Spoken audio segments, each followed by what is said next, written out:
Voter তালিকা কোনোভাবেই নাগরিকত্ব প্রমাণের চাবিকাঠি হতে পারে না। এটা তো তাদেরই সরকারের এক শরিক দল বলে বসে আছে। কে বলেছে?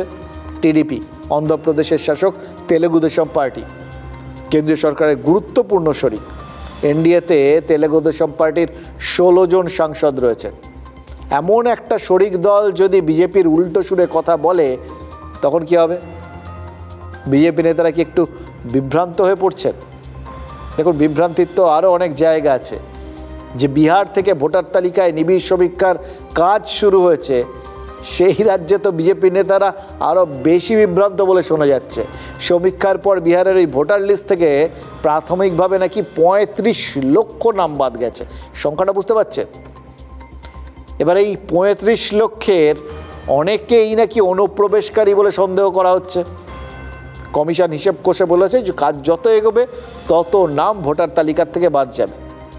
কিন্তু তারপরেও আনন্দিত হতে পারছে না বিহারি বিজেপি, বরং সিঁদুরে মেঘ দেখছে। কারণ বিহারে যারা বিরোধী দল তারা বিজেপির বিরুদ্ধে প্রচার শুরু করেছে যে ঠিক যেমন এই রাজ্যে বিজেপিকে ওই বাঙালি বিদ্বেষী বলে তৃণমূল প্রচার করছে, সেরকম আর কি, যে ওরা আমাদের রাজ্যের যারা ওদের ভোটার নয় সেই সমস্ত নাগরিককে এখান থেকে দূর করে দিতে চায়।